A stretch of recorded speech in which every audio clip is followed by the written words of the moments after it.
Hello, how are you today? Hope you're doing all fine. Today's video is gonna be about a pedigree exercise, and particularly it's gonna be the case of autosomal recessive gene. So this is a solved exercise. We are going to refresh our memories with this exercise. So our exercise is about the diagnosis of galactosemia. Galactosemia is a genetic disease located on an autosome, so it's given that it is an autosome, which results from a deficiency in the enzyme transforming galactose into glucose. Several days following the consumption of milk or milk products, the following clinical signs appear, which are vomiting, diarrhea, and so on. On the long term, infants would show retarded growth, and later they may have mental retardation. Mr. and Mrs. G, so here we have Mr. and Mrs. G, are expecting a child. Mrs. G is worried because several members in her family are affected by this disease, as shown in the pedigree presented in document 1.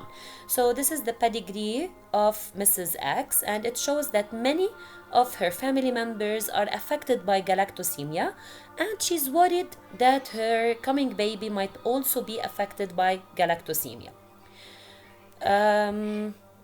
Okay. Indicate if the allele responsible for the disease is dominant or recessive and justify the answer. So as we said before, the easiest way to figure out if the gene or the allele responsible for the disease, is dominant or recessive is to take a look into two parents which are phenotypically normal, yet they have diseased children.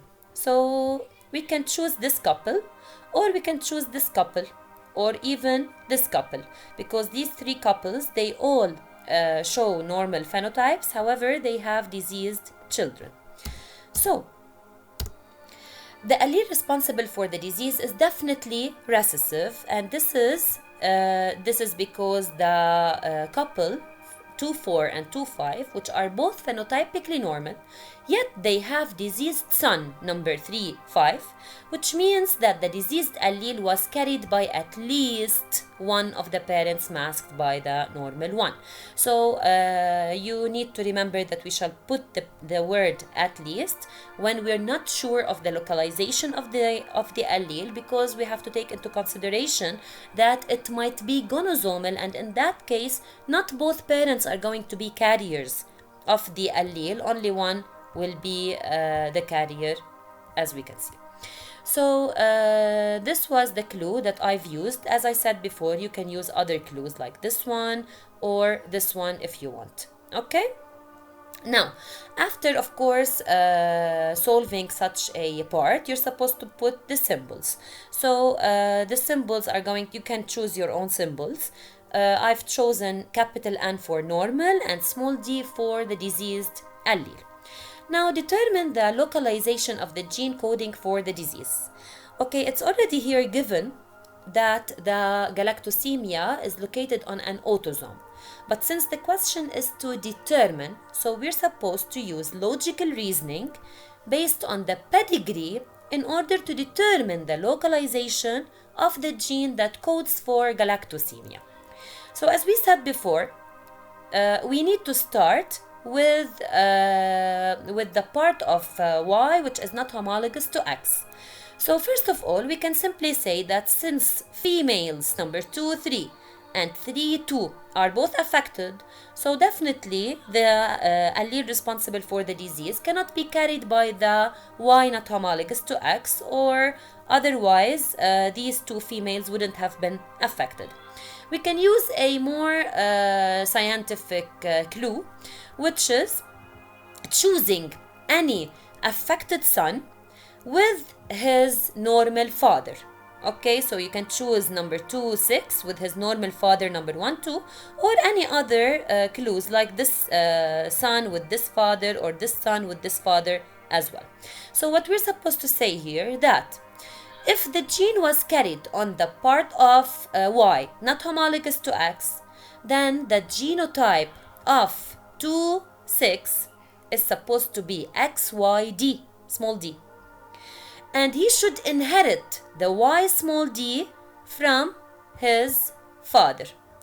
But his father is phenotypically normal, so this means that he doesn't have the YD to give his son, so definitely it is not the case. Getting back into the answers, so I chose here to discuss that the diseased son, number 26, should have a genotype of XYD, and he should inherit his allele YD from his father, 1, 2, who is normal of a genotype supposed to be XYN. If he has this genotype YN, then he doesn't have the YD to give to his son, so definitely this is not the case. Now that we have to prove if it is on the part of X which is not homologous to Y. In this case, let's go back to the pedigree. In this case, it's very important to take a look into a diseased daughter and her healthy father, like this case here or this case here, okay? So simply by saying that the female who's affected is supposed to have, if the gene or the allele responsible for the disease is located on the X, not homologous to Y, then this means that the affected female is supposed to have a genotype of XD, which means that she should inherit an XD from her carrier mother, which could be true, and the other XD from her father. However, if the father has an XD to give his daughter, then his genotype is supposed to be XDY and he is supposed to be affected. But as you can see, he is not affected. He is phenotypically normal, which proves that it is not the case. Okay, so this is what we have to discuss. Now, if the gene is on the homologous parts of X and Y, in this case, we're supposed to choose a daughter and a son which are affected and having a father who's not affected. In this case, I have chosen the female number 2, 3, who is diseased. Since she's diseased, her genotype is supposed to be XD. And of course, she should inherit XD from her carrier hybrid mother and the other XD from her carrier father.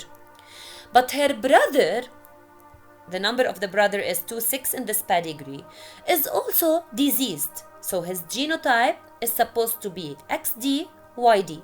Of course, he is going to inherit the XD from his carrier mother, but the YD from his carrier father. So if the father has an XD to give to his daughter and a YD to give to his son, then the genotype of the father is supposed to be XDYD and he is supposed to be diseased, but it is not the case. As you can see here, this is the daughter that we were talking about, and this is the affected son that we were also talking about. This is their normal father. So if this female is affected, her genotype, taking into consideration that the allele responsible for the disease is present on the part of X homologous to Y, then the genotype of the daughter is supposed to be XD and she's supposed to inherit the XD from her father. And the genotype of the affected son should be XDYD and he should inherit the YD from his father. So if the father has an XD to give his daughter and a YD to give his son, then his genotype is supposed to be XDYD and he's supposed to be affected, and obviously he is not. So it is not the case. So we have proven that it is not on the part of Y not homologous to X. It's not on the part of X not homologous to Y. It is not on the homologous part of X and Y. So it is not gonosomal. So it is autosomal.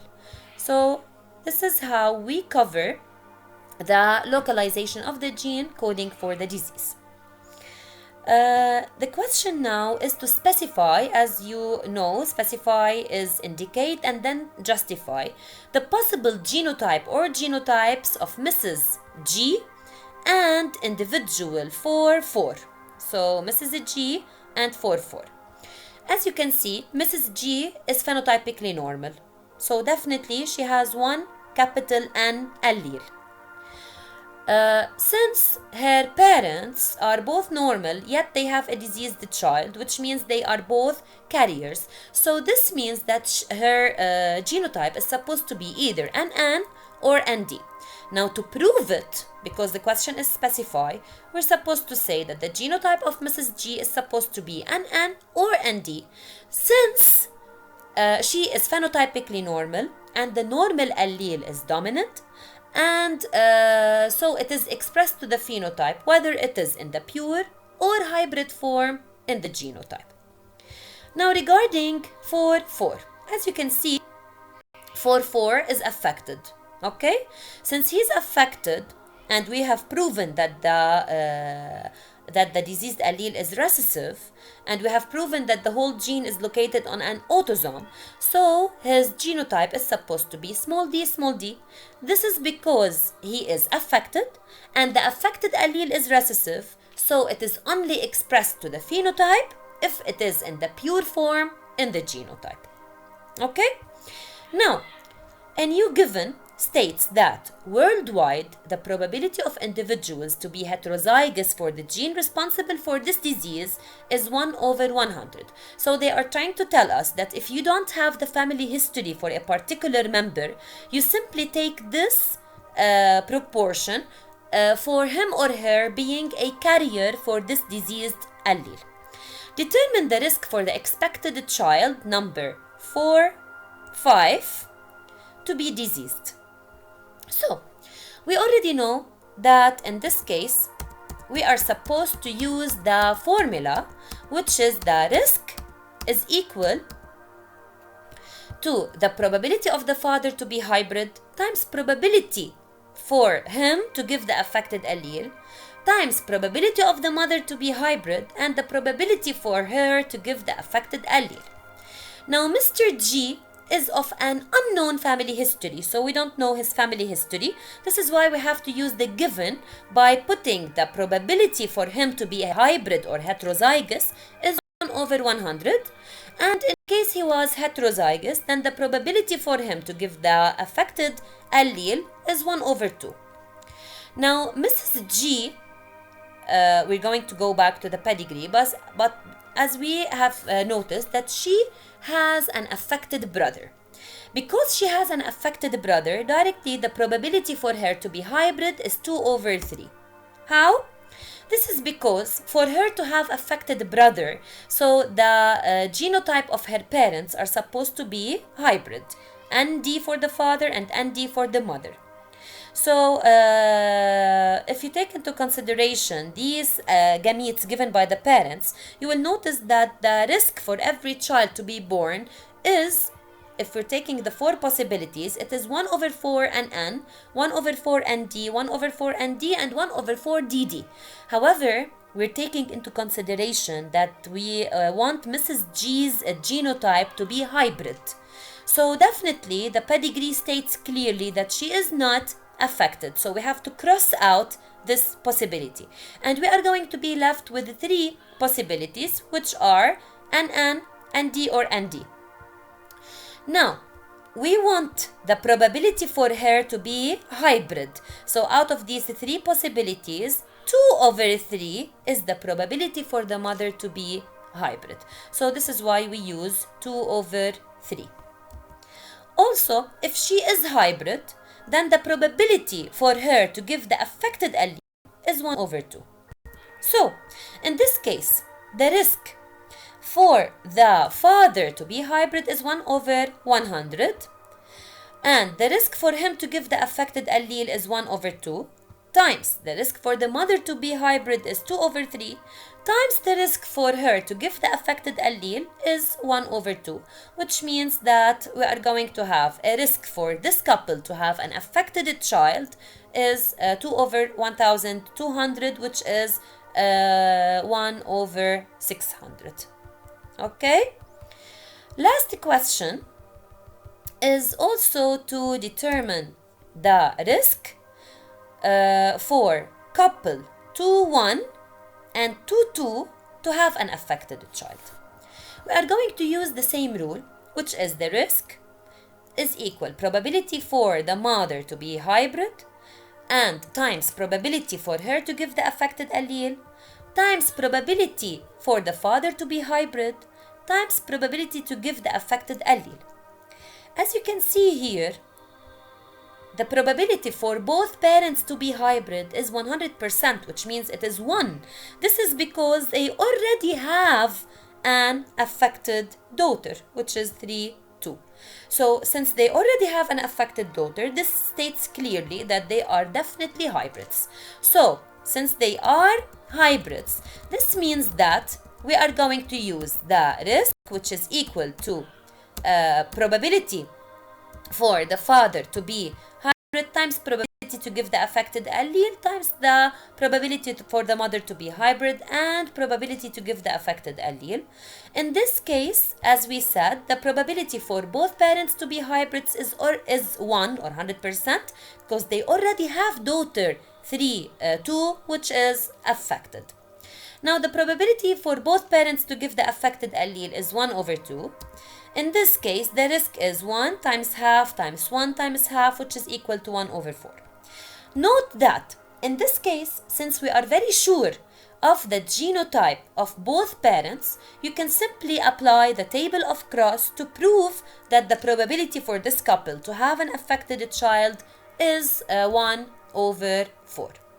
I'm gonna return back with another exercises to cover all other cases, which are the autosomal dominant, gonosomal recessive, and gonosomal dominant. I hope that this video was refreshing and you remembered all what you're supposed to remember about the pedigree exercises.